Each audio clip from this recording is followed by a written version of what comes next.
नमस्कार दोस्तों, सुरेन हिंदी क्लास में आप सभी का स्वागत है। अभिव्यक्ति और माध्यम के जो टॉपिक हमारे पाठ्यक्रम में शामिल हैं उनसे संबंधित बेस प्रश्न यहाँ पर लिए जा रहे हैं, जो कि कक्षा 12 की पाठ्य पुस्तकों से ही संकलित किए गए हैं। और ये सामान्य प्रश्न हैं, लेकिन हमें इन प्रश्नों का कम से कम पता होना चाहिए। और इसमें जो है वो अनिवार्य हिंदी और हिंदी साहित्य दोनों के जो टॉपिक हमारे पाठ्यक्रम में हैं, दोनों के ही प्रश्न हैं। लगभग 65 प्रश्न हैं और बेस प्रश्न है। फटाफट हम करेंगे इनको।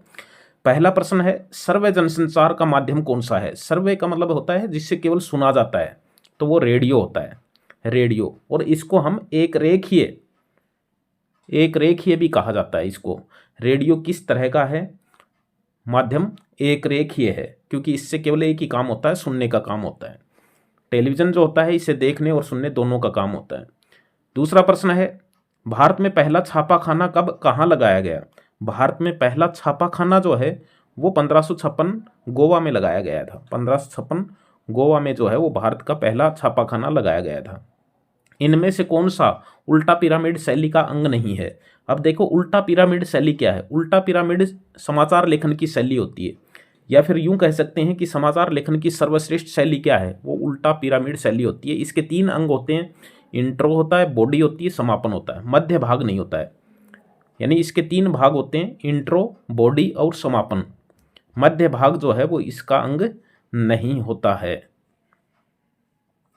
अगला प्रश्न है, हिंदी में नेट पत्रकारिता किसके साथ आरंभ हुई? किसके साथ आरंभ हुई? नेट यानी इंटरनेट पत्रकारिता या वेब पत्रकारिता भी बोल सकते हैं इसको। और ये वेब दुनिया के साथ जो है वो शुरू हुई थी। हिंदी में नेट पत्रकारिता, हिंदी में नेट पत्रकारिता वेब दुनिया के साथ जो है वो शुरू हुई थी। अगला प्रश्न है, क्रिकेट मैच का प्रसारण किस प्रकार का है? यानी क्रिकेट का मैच का जो प्रसारण होता है टीवी के ऊपर, वो किस प्रकार का होता है? तो वो लाइव होता है, यानी लाइव प्रसारण जो है वो उसका होता है। भारत में इंटरनेट पत्रकारिता का दूसरा दौर कब आरंभ हुआ? यानी पहला दौर कब आरंभ हुआ था? पहला दौर तो आरंभ हुआ था 1993 में। भारत में 1993 में इंटरनेट पत्रकारिता जो है वो शुरू हुई थी। और इसका दूसरा दौर जो है वो 2003 को हुआ था। पहला दौर 2002 तक चला था। 2003 से इसका दूसरा दौर शुरू हुआ। भारत में इंटरनेट पत्रकारिता, विशेष ध्यान देने की बात है, विश्व में इंटरनेट पत्रकारिता 1982 में शुरू हो गई थी। विश्व में 1982 में शुरू हो गई थी और भारत में 1993 में शुरू हुई थी। 2 तक चली थी, फिर 2003 से इसका दूसरा चरण जो है वो शुरू होता है। समाचार पत्र में खबरों को प्रकाशित या प्रसारित करने के लिए आखिरी समय सीमा को क्या कहा जाता है? खबरों को प्रकाशित या प्रसारित करने के लिए आखिरी समय सीमा को डेडलाइन कहा जाता है। आखिरी समय सीमा को डेडलाइन कहा जाता है। ऑल इंडिया रेडियो की विधिवत स्थापना कब हुई? ऑल इंडिया रेडियो की विधिवत स्थापना जो है वो सन 1936 में जो है वो हुई थी। एफएम रेडियो की शुरुआत कब हुई? तो एफएम रेडियो की शुरुआत 1993 में हुई थी। 1993 में ही भारत के अंदर नेट पत्रकारिता की शुरुआत हुई और तभी जो है वो एफएम रेडियो की शुरुआत भी हुई थी।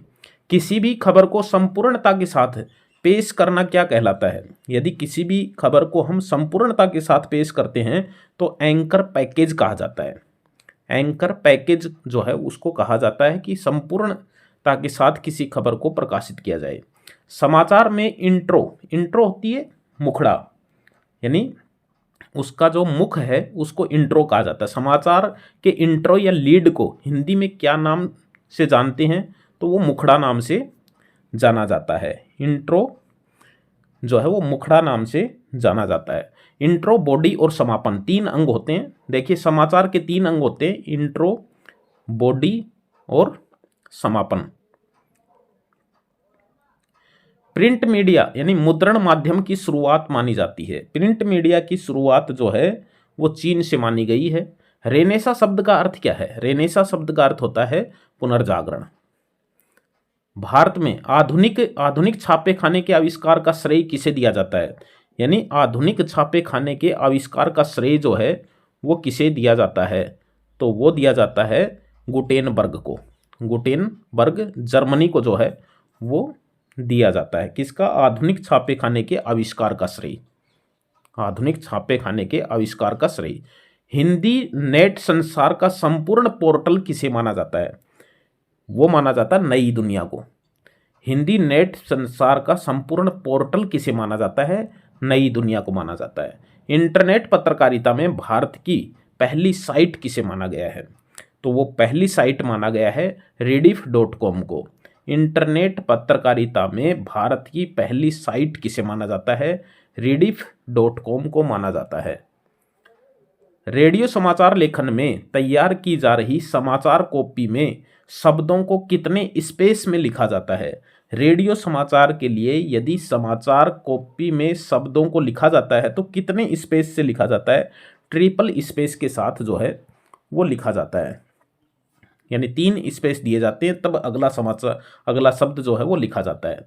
रेडियो समाचार लेखन में 1 से 10 तक की संख्याएं लिखी जाती हैं, यानी रेडियो समाचार लेखन में 1 से 10 तक की संख्या हमेशा शब्दों में लिखी जाती हैं। उसके बाद की जो संख्या है उसको अंकों में लिखा जाता है।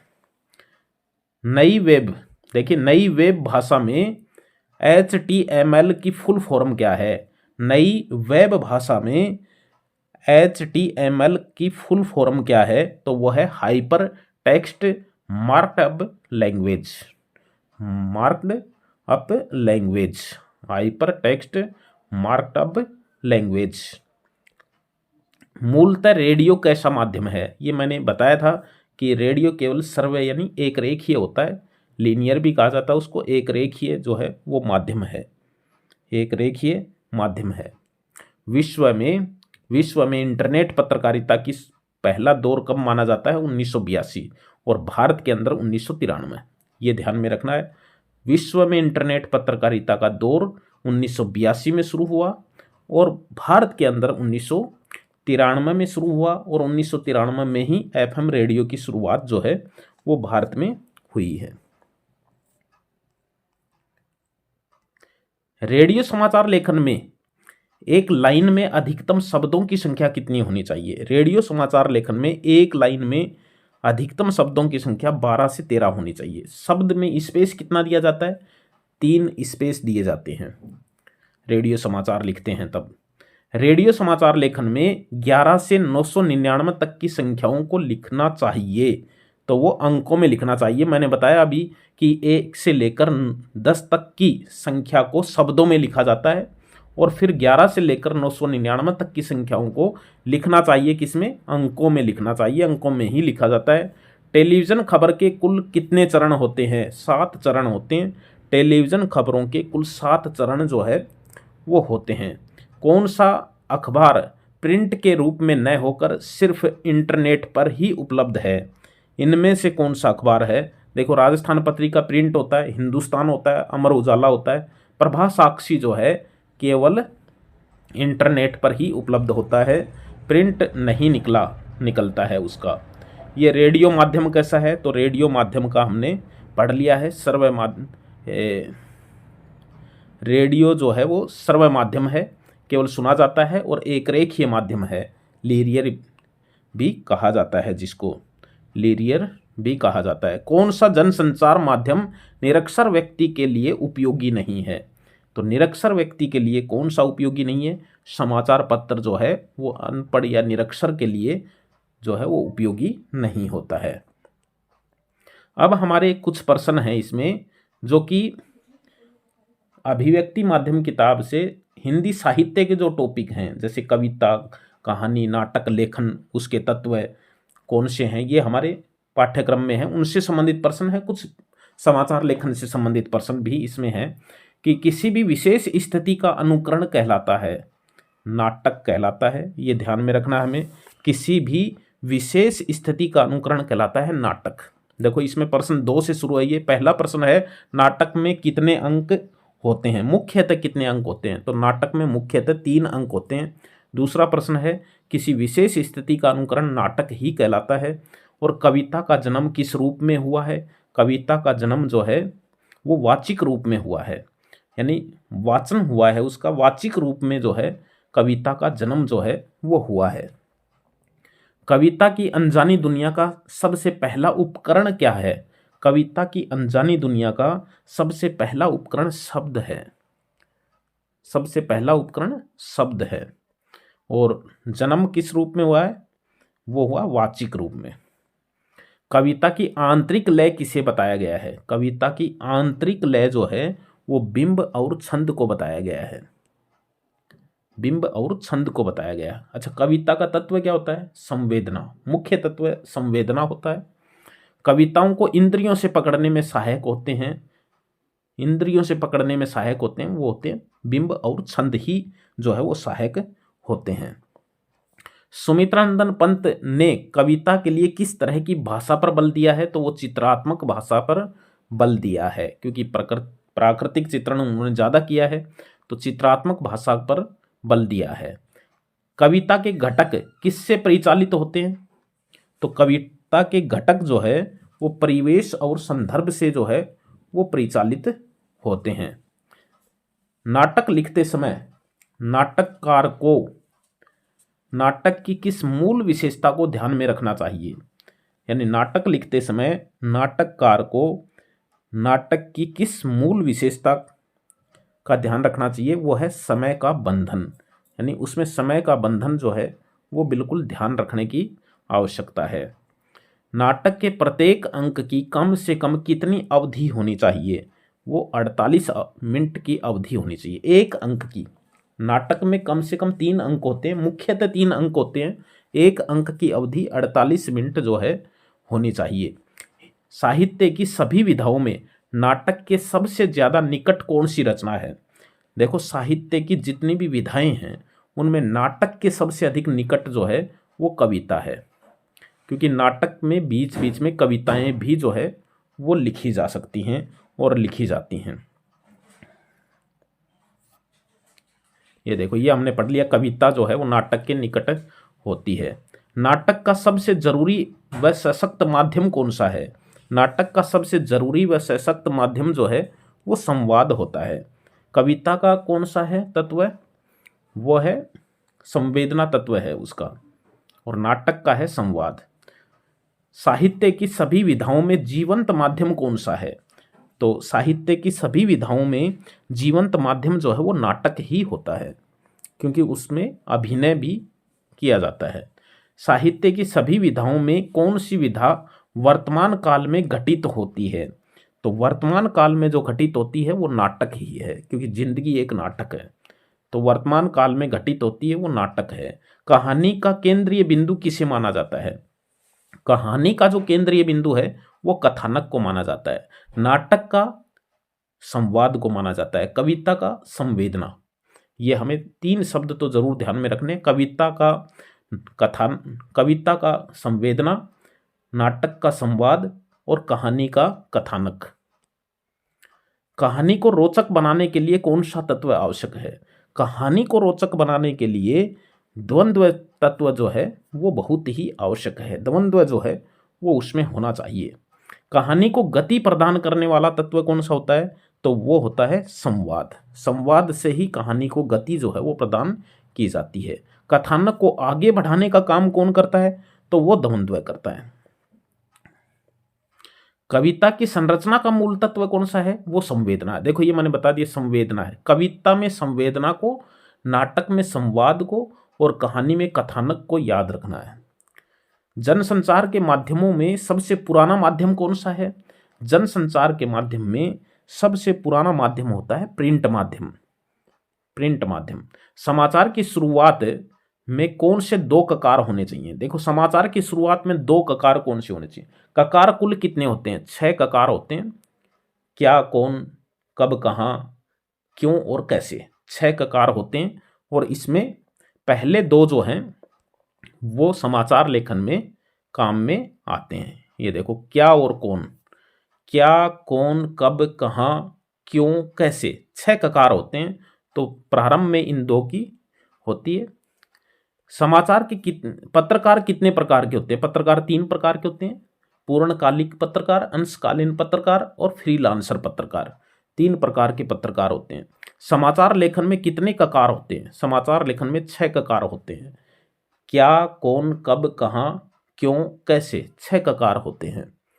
समाचार को कितने भागों में बांटा गया है? समाचार को 3 भागों में बांटा जाए, 3 भागों में बांटा गया है। इंट्रो, बॉडी और समापन, 3 भागों में विभाजित किया जाता है।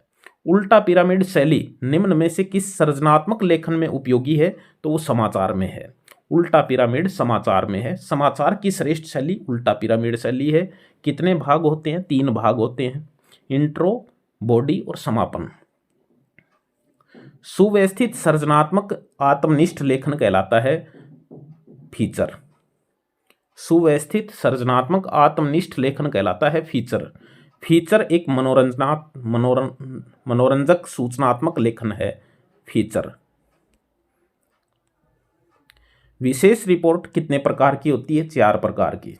विशेष रिपोर्ट जो है वो 4 प्रकार की होती है और ये नीचे चारों के नाम दे रखे हैं। आमतौर पर भ्रष्टाचार या अनियमितताओं को उजागर करने के लिए कौन सी रिपोर्ट लिखी जाती है? खोजी रिपोर्ट। खोजी जो रिपोर्ट होती है वो भ्रष्टाचार या अनियमितताओं को उजागर करने के लिए लिखी जाती है। और यदि हम बात करें in depth report, in depth report जो होती है वो सार्वजनिक तौर पर उपलब्ध तथ्यों, सूचनाओं, आंकड़ों की गहरी छानबीन करती है। आंकड़ों की गहरी छानबीन करती है, सूचनाओं की, आंकड़ों की गहरी छानबीन करती है। अखबार में जनमत को प्रकट करने वाला माध्यम है संपादक के नाम पत्र। ये ध्यान में रखना है। ये 4 प्रकार की रिपोर्ट होती है। रिपोर्ट जो है, विशेष रिपोर्ट जो है वो 4 प्रकार की होती है। इन डेप्थ रिपोर्ट, विवरणात्मक रिपोर्ट, खोजी रिपोर्ट और विश्लेषणात्मक रिपोर्ट।